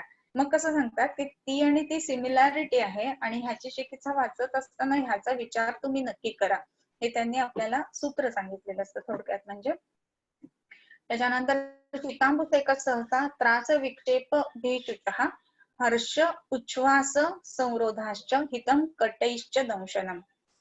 आता हे जे आहे ना, हा एक मध्ये आपण बोललेलो होतो असं मला वाटतं थोडस ह्याच्याबद्दल. शीतांबुसेक सहसा, सहसा म्हणजे अचानक, म्हणजे असं लक्ष नसताना बसलेला आहे, रिलॅक्स आहे आणि कुठेही अजिबात जाणीव नाहीये आणि त्यावेळेला एकदम झपकन शीतांबुसेक असं केलं ना, की पाणी ज्या वेळेला अंगावर पडतं तर काय होतं, एकतर त्रासन होतं, त्याच्यातनं चिडचिड करेल तो माणूस. परंतु तसं जेव्हा होतं ना, तर त्यावेळेला रोमरंध्र जी आहेत ना, ती झपकन बंद होतात आणि संपूर्ण शरीरामध्ये जो पसरून आहे पवनो विश्वगा स्थित असा जो आहे तो व्यान जो आहे ना, तर तो व्यान त्याच्यामुळं एकदम ऍक्टिव्हेट होतं. आणि तसं झाल्यामुळं, आणि आपण संप्राप्तीमध्ये बघितलेलं होतं, पवनो विश्वगा स्थित प्राणोदकान्न वाहिनी दुष्ट स्रोतांशी दूषयन. सो हा व्यान जर का विकृत आहे तो व्यवस्थित जागेवरती येतो ह्या अशा शीतांबुसेकामुळे. आणि त्याच्यामुळं त्रासन झालं असलं ना त्या क्षणापुरतं, तरी सुद्धा हिक्का आणि श्वास ह्या गोष्टी बऱ्या होतात. तुम्हाला अजून एक जर का गोष्ट माहित असेल ना, तर हे शीतांबुसेक ही जे आहे ना चिकित्सा, ही ज्या वेळेला MI चा अटॅक बसलेला असतो ना पेशंटला, तर त्या वेळेला सुद्धा केली जाते. तर हे केल्यानंतर व्यान एकदम कार्यरत होतो आणि मग हृदय पुन्हा धडधडायला लागतं. सो त्या दृष्टीने हे शीतांबुसेक सहसा ही गोष्ट महत्वाची राहते. त्याच्यानंतर त्रास विक्षेप भीशुचः, त्रासन देणं, त्याच्यानंतर विक्षेप हलवणं, आणि भी म्हणजे भीती दाखवणं, आणि शुचः म्हणजे काय म्हणतो आपण ज्याला हे जो म्हणजे आंघोळ करणं ह्या अर्थाने ते येतं. तर वेगवेगळी स्नानं जी आहेत ना, ती सुद्धा असे पद्धतीचे जे व्याधी आहेत ते घालवणार आहेत. सिद्धार्थकादी स्नान वगैरे जे आलंय ना, तर त्या पद्धतीनं त्रासन देणं. आता त्रासन दिल्यानंतर हे बरं होतं असं जर का म्हणलं ना, तर लक्ष डायव्हर्ट होतं, ही एक महत्वाची गोष्ट होते. आणि लक्ष डायव्हर्ट झाल्यानंतर हे जे पेशंट असतात ना श्वास हिक्क्याचे, तर त्या श्वास हिक्क्याचे जे पेशंट असतात तर त्यांचे हे श्वास हिक्का कमी येत असतात त्रासन केल्यामुळं. तर त्रासन ही चिकित्सा आपल्या जर का दवाखान्यात करायची झाली तर आपण काय भी शुच वगैरे ह्या गोष्टी नाही करायच्यात, घाबरवायचं वगैरे नाहीये पेशंटला. मग आपण काय करू शकतो, तर अग्निकर्म करू शकतो आपण. सो अग्निकर्माचे जे हे जे स्तनमूल, स्तनरोहित आणि अपस्तंभ हे जे 3 आलेले आहेत ना मर्मस्थान, तर त्या मर्मस्थानांच्या ठिकाणी जर का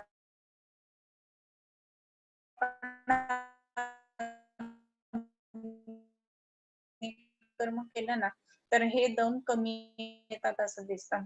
त्याच्यानंतर भी म्हणजे भीती, श्वास संरोधात. बऱ्याच वेळेला तुम्ही ऐकलं असेल की शिक्का किंवा उचकी लागली ना, तर नाक दाबून तोंड म्हटलं जातं, म्हणजे हिक्का निघून जास्त दंशनम. आणखीन एक महत्वाची गोष्ट म्हणजे काय, तर कीटैश्च दंशनम असं आलंय. कीट दंश करणं हे हितकर असतं. एक केस तुम्हाला सांगताना आज थांबूयात. मी ऐकलेली केस आहे बरं का जमदग्नी सरांकडची, मी काही पाहिलेली नाहीये. पण एक मुलगा होता साधारण 19-20 वर्षाचा वगैरे, आणि स्कूटर का कशावरून तरी जात असताना एकदम बॅड ऍक्सिडेंट झाला त्याचा, आणि पॅराप्लेजिया बसलेला होता त्याला. आणि पॅराप्लेजिया बसलेला होता तर बाकी ऍडमिट वगैरे होता, त्यांच्या पद्धतीनं सगळं चालू होतं, आणि काही फारसा रिझल्ट येत नव्हता सुरुवातीला. तर त्या वेळेला मी असं ऐकलेलं होतं की लाल मुंग्या असतात ना, तर त्या सरांनी सांगितलेल्या होत्या की त्याला ह्याच्यापाशी म्हणजे कपाळावरती चाववायच्या, कीटैश्च दंशनम मला ना, तर त्या दृष्टीने.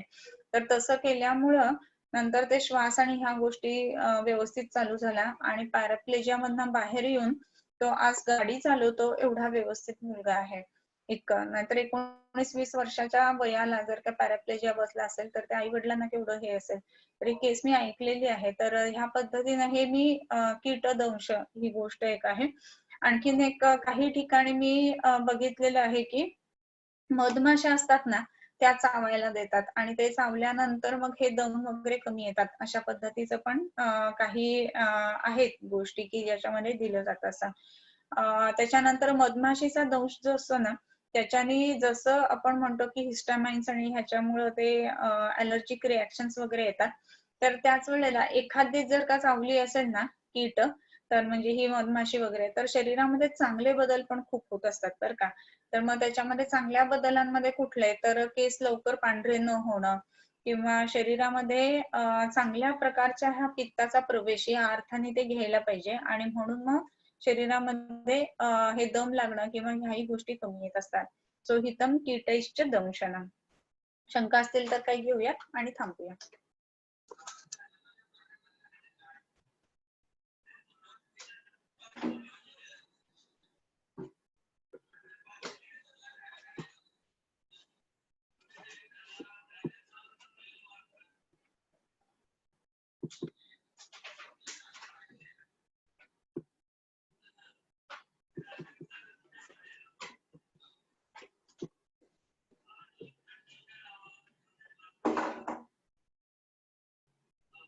या कोणकोणत्या कंडिशनला कोणाकोणाकडे वापरावी हे रिपीट सांगा. साऊंड खूप ब्रेक होतोय. ठीक आहे, ते तुम्हाला मिळून जाईल नंतर त्याच्यामध्ये.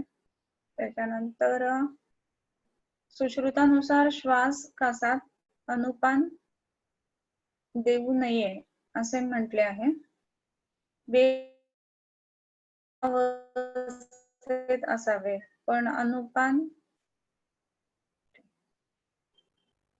व्याख्यानुसार तर वेग अवस्थेत तर लवकर रिझल्ट येण्याच्या अनुपान द्यायला हवे. प्रॅक्टिकली आपण अनुपान देतो, तर त्याबद्दल थोडेसे सांगा. ओके. कसं आहे ना, श्वासकासामध्ये अनुपान देऊ नये असं म्हटलेलं आहे, तर मग त्याच्यामध्ये विचार त्याच्यामध्ये कसा असेल बर का, तर त्याच्यात विशेष करून फक्त ज्या वेळेला औषध जाईल ना, तर त्याची व्याप्ती किंवा औषध शरीरामध्ये पसरणं ही गोष्ट फार पटकन होऊ शकते, आणि म्हणून अनुपान देऊ नये. म्हणजे काय की आता तुम्ही एक विचार करा की त्रिकटू तुम्ही चिमूटभर घेतलाय आणि जिभेवर ठेवलाय, तर त्याचा जो परिणाम आहे ना तो जास्त फास्ट येईल जो की तुम्ही मधामध्ये मिक्स करून जिभेवर ठेवलाय, राईट. कारण की मधामधनं ते ऍब्सॉर्ब तेवढं होणार नाहीये की जेवढं की डायरेक्ट ऍब्सॉर्ब होणार आहे. सो त्या दृष्टीने लवकर रिझल्ट यावे या अर्थाने अनुपान देऊ नये असं म्हटलेलं असेल. परंतु ही गोष्ट प्रत्येक वेळेला आपल्याला आताच्या काळामध्ये शक्य होत नाही, आणि म्हणून अनुपान योग्य आपण वापरू शकतो. त्याच्यामध्ये अनुपान कोणतं वापरावं हे महत्वाचं राहील त्याच्यामध्ये. जीर्णाचा श्लोक नंबर 24 मध्ये अर्थ कसा घ्यायचा. आवाज ब्रेक झाला. ठीक आहे, तुम्हाला त्या ऑडिओ मध्ये मिळून जाईल परत. ऑटिझमच्या पेशंट मध्ये आपल्या तिक्तक्षीर बस्ती देता येणार का. देता येत असेल तर प्लीज एक्सप्लेन करा. काल झालेल्या लेक्चर त्याचा क्वेश्चन आहे. ओके. ऑटिझमच्या पेशंट मध्ये तिक्तक्षीर बस्ती वापरता येते, नाही असं नाहीये. त्याच्यामध्ये आपण तिक्तक्षीर बस्ती बरोबर ना, मग मला असं वाटतं की त्याच्यामध्ये काय म्हणतो आपण प्रक्षेप म्हणून जे घृत वापरायला पाहिजे ना, तर ती घृत जी आहेत ती पंचगव्य घृत, महाकल्याणक घृत, महापैशाचिक घृत, महामायूर घृत, अशी औषधं वापरायला पाहिजे आणि ते पूर्णच्या पूर्ण ऍब्सॉर्ब होईल असा त्याच्यामध्ये तिक्तक्षीर बस्ती वापरायला पाहिजे. बस्तीचा परिणाम जो आहे ना तो नर्वस टिश्यू चांगला होणं ह्या दृष्टीने क्षीरबस्तीच्या मार्फत खूप चांगला होत असतो. सो निश्चित ते वापरता येईल आणि त्याच्यासोबत प्रक्षेप म्हणून ही गृहीत वापरली ना तर त्याचा रिझल्ट खूपच चांगला येईल. कपित्थ कपित्थ रसासोबत धात्री, पिपली, सैंधव असा जो योग आहे त्याचा प्रवाहिकामध्ये वापरू शकतो का? निश्चित वापरू शकतो बरं का. कारण की आपण आता बऱ्याच वेळेला बोललो की कपित्थ, बदर, त्याच्यानंतर हे काय बिल्व ह्या ज्या गोष्टी आहेत ना त्या मोठ्या आतड्यावरती आणि लहान आतड्याच्या शेवटच्या भागावरती काम करणाऱ्या गोष्टी आहेत. सो त्याच्याबरोबर पिंपळी आणि सैंधव जर असेल ना तर प्रवाहिकेच्या पेशंटमध्ये सुद्धा वापरता नक्की येईल. आणि ह्या प्रवाहिकेच्या पेशंटला सुद्धा ना दम लागत जरी नसला ना तरी दम कमी पडत असतो असं बऱ्याचदा दिसतं. त्यांना गायला वगैरे बसवलं ना तर त्यांची ताकद तेवढी राहत नाही कारण की प्रवाहिका असते म्हणून. सो त्या दृष्टीने ह्याचा उपयोग चांगला होईल. हस्तिदंत म्हशीचा रोगाधिकार हिक्का आला आहे तर मार्केटमध्ये मिळते का? नाही मिळत मार्केटमध्ये. त्याच्यानंतर पेशंट विथ श्वासस्थौल्य works in newspaper press daily night duty since many years. दिवास्वाप रोजच आहे, स्टिरॉइड डिपेंडंट असताना कसा विचार करावा? ओके, श्वास आहे, स्थौल्य आहे आणि दिवास्वाप आहे आणि नाईट ड्युटी आहे. तर जर का त्याला आपण म्हटलं ना की नाही नाही ह्या कारणासाठी तू नोकरी सोड तर तो नोकरी सोडेल परंतु आपली फी नाही देता येणार त्याला. तर त्याच्यामुळं अशा काही गोष्टींचे सजेशन आपण देऊ शकत नसतो की ते त्यांच्या रोजी रोटीवरती हे होते. सो त्यामुळे ती गोष्ट करायची आहे त्याने. मग काय करायला पाहिजे त्यांनी? तर श्वास जाण्यासाठी म्हणून तर असा सूत्र आलेलं आहे की रात्री जेवढा वेळ आपण झोपलेला असो ना त्याच्या अर्धा वेळ दिवसा झोपावं. परंतु दिवसा कधी झोपावं तर जेवण झालेलं नसताना झोपावं. आधी झोपायचं आणि मग उठून जेवण करायचं. म्हणजे मग शरीरामध्ये कफाचं प्राकृत कफाचं वर्तन होतं, शरीरातल्या विकृत कफाचं वर्तन होत नाही त्याच्यामध्ये. आणि ती एक गोष्ट त्याच्यामध्ये सांगायला पाहिजे. त्याच्यानंतर हे जे आहे सिद्ध अन्न आपण जे वेगवेगळं बघितलं पेयांचं दशमूळ वगैरे ह्या गोष्टी वापराव्यात. त्याच्यानंतर दररोज जेवणाच्या आधी गुडारद्रक योग जो आता बघितला तो जर वापरला तर त्याच्यामध्ये ह्या विकृती ज्या असतात गृहिणीच्या संदर्भातल्या त्या कमी येतात आणि श्वास सुद्धा कमी येतो. आणि स्टिरॉइड जर का डिपेंडंट आहे आणि अनेक वर्ष जर का तो घेत असेल तर त्याच्यामध्ये शरीरामध्ये दुषीविषाप्रमाणे विचार करायचा आणि रसपाचक दुषीविषारी अगद असं जर का 3 वेळाप्रमाणे वापरलं तर त्याचा परिणाम चांगला येईल. स्तन्य एजी फॉर्म्युला मिल्क वापरता येऊ शकतो का? मला हा प्रश्न नाही कळला बरं का.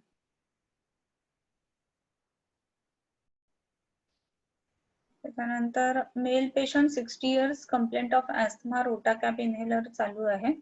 गृहिणी 2 वर्षापासून आहे. Which causes severe weight loss आहे. संप्राप्ती कसं लावायचं? पण आतापर्यंत खूप गॅसेस लूज मोशन होते आणि श्वास पण आहे तर चिकित्सा प्लॅन कशी? तर आपण बघितलं याच्यामध्ये की गृहिणीचा संबंध खूप जास्ती मोठ्या प्रमाणामध्ये इथे बऱ्याच वेळेला येतोय. ज्या ज्या वेळेला गृहिणी विकृत आहे ना तर त्या वेळेला तिथला अग्नी विकृत आहे आणि वायूला अग्निसखा म्हटलेलं आहे आणि तिथला वायू सुद्धा विकृत आहे आणि त्याच्यामुळे गृहिणीतनं उत्पन्न श्वास असा ह्याचं निदान करायला पाहिजे. आणि त्याच्यामुळं औषधं देत असताना हे जे आपण वापरतो की कवठाचं औषध म्हणून एक आलेलं आहे बघा तर ते 3 वेळेला गरम पाण्याबरोबर वापरणं. त्याच्यानंतर तालीसादे चूर्ण, रससिंदूर, मुस्ता आणि भूम्यामलकी असं एकत्र करून वापरणं 3 वेळेला. असं जर केलं तर ह्यामध्ये परिणाम चांगला येईल. तिसरी महत्वाची गोष्ट की आल्याचा रसाचं नाभीपूर्ण रोजच्या रोज करायला सांगायचा म्हणजे गृहिणीतनं बाहेर यायला लागतो पेशंट. आणि वय त्यांचं बऱ्यापैकी आहे आणि त्याच्यामुळे वयस्थापन आणि रात्री पुराण मलशुद्धी असं वापरावं. सकाळी वयस्थापन द्यावं. असं जर का केलं ना तर शरीराचं वय पण स्थापन व्हायला लागतं म्हणजे एजिंग फास्ट जे होत असतं ते कमी यायला लागतं आणि जो सिव्हिअर वेट लॉस आहे ना तो सुद्धा तिथे कमी यायला लागेल. आणि रात्री पुराण मलशुद्धी वापरल्यामुळं तिथे पुराण मल म्हणत असताना पुरीशी असा फक्त अर्थ घेऊ शकत नाही आपण, सर्व शरीरातील जे मल आहेत त्यांचा विचार करू शकतो. तर त्या दृष्टीने हे सर्व शरीरातील मल दूर करण्याच्या दृष्टीने म्हणून पुराण मलशुद्धीचा विचार करायला पाहिजे. 19 वर्षाचा मेल पेशंट आहे. Very talented but complaints of slip of tongue, dryness, nasal mucosa, पालित्य, कॉन्स्टिपेशन. विचार कैसा करना चाहिए? ओके 19 ईयर है और बहुत ज्यादा इंटेलेक्चुअल है, तो टैलेंटेड है, तो ऐसा अगर है और स्लिप ऑफ टंग ज्यादा हो रहा है तो गृहिणी के हिसाब से ये पेशेंट को देखना चाहिए। ड्राइनेस ऑफ नेजल म्यूकोजा है उसको, सो ड्राई नोज जब भी होता है ना तभी वातज प्रतिशय या वात दुष्टता ऐसा दिखता है उसमें। और एक बात है कि स्लिप ऑफ टंग अगर है ना तो बहुत कभी कभी सोचने का स्पीड और बोलने का स्पीड ये मिसमैच होता है, उसके वजह से भी होता है। सोच अगर बहुत ज्यादा फास्ट है और वो अगर टंग कोप अप नहीं करती है तो ऐसा हो सकता है। तो इसके लिए उसको प्राणायाम थोड़ा सा करना चाहिए, सो दैट वो दोनों कोऑर्डिनेशन जो है टंग और विचारों का वो अच्छे से होना चाहिए। उसमें अनुलोम विलोम और विशेष करके भ्रामरी करनी चाहिए, वो भ्रामरी में उसका ज्यादा अच्छा रिजल्ट उसको दिखेगा।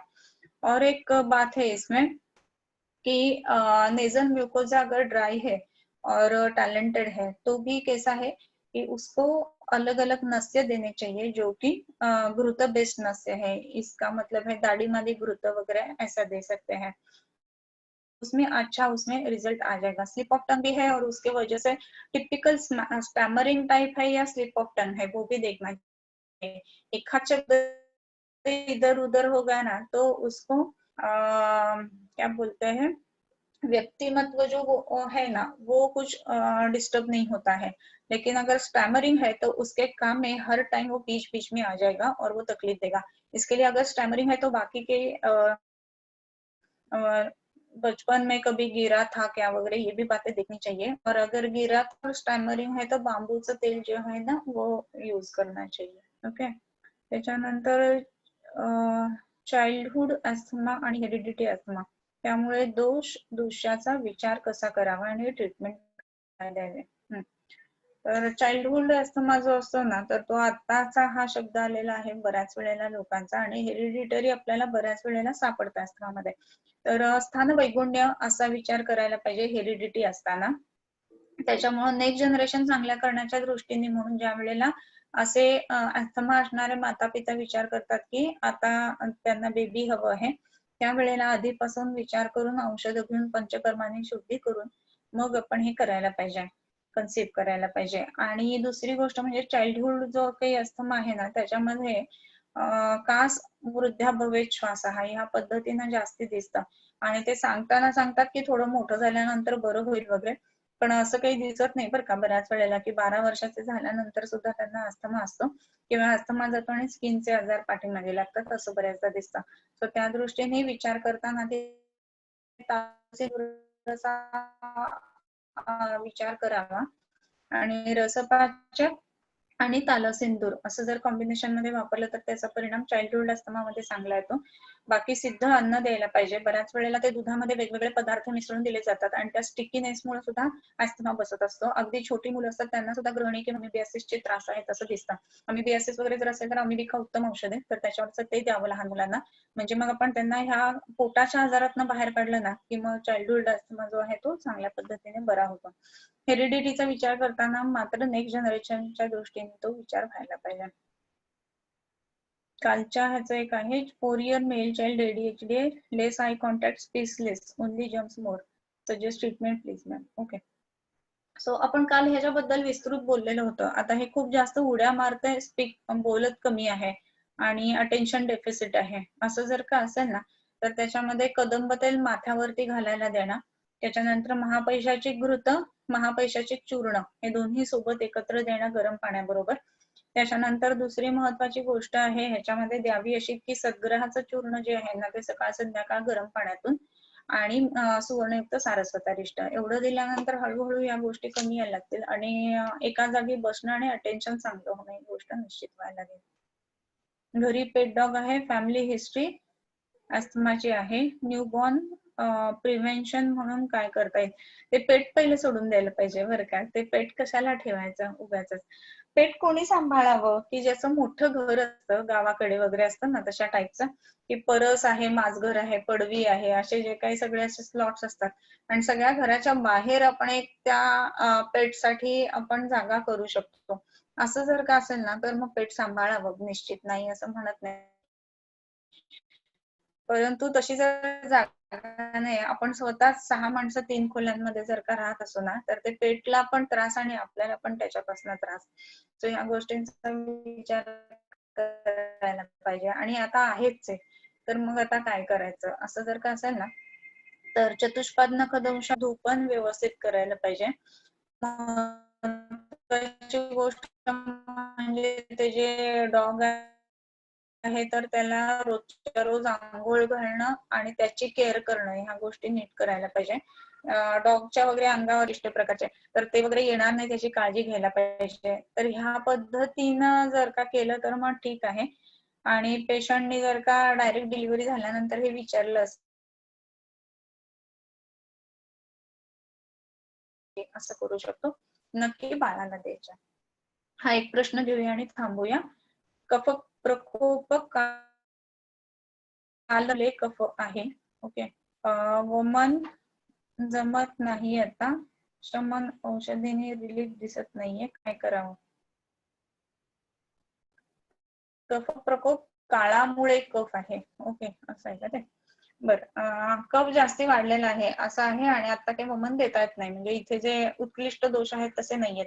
तर घरच्या घरी वमन एकतर देऊ शकतो. सध्या वमन ज्याला आपण म्हणतो ना तसं, की केवळ दूध 1-1.5 लिटर वगैरे प्यायला सांगायचं आणि पिंपळी म्हणजे यष्टी आणि मदन याचं चाटण द्यायचं आणि ते 1.5 लिटर दूध प्यायचं, चाटण घ्यायचं आणि घशामध्ये बोटं काढून वमन देऊन टाकायचं. जर एक सिंगल 2 ते 3 वेग जरी आले ना तरी सुद्धा एवढा मोठा झालेला जो हे असतो कफ प्रकोप असतो तो चांगल्या पद्धतीने कमी येतो. सो ते एक वापरता येईल. दुसरी गोष्ट म्हणजे असा जो पेशंट असतो की ज्याच्यामध्ये उत्कृष्ट कफ खूप आहे तर त्यामध्ये रससिंधूराचं काम उत्तम होत असतं. सो रससिंधूर वापरत असताना तिथे याच्यासोबत न्यूमोनियाचा फॉर्म्युला प्लस रससिंधूर असं जर का दिलं तर चांगल्या पद्धतीने कफ कमी येईल.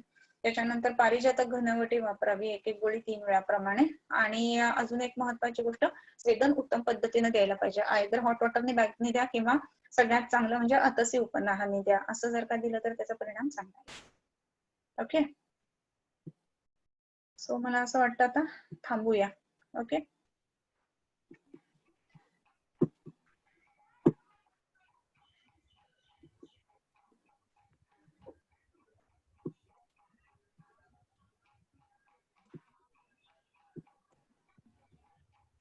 Okay Dipti madam. हो हो चालेल.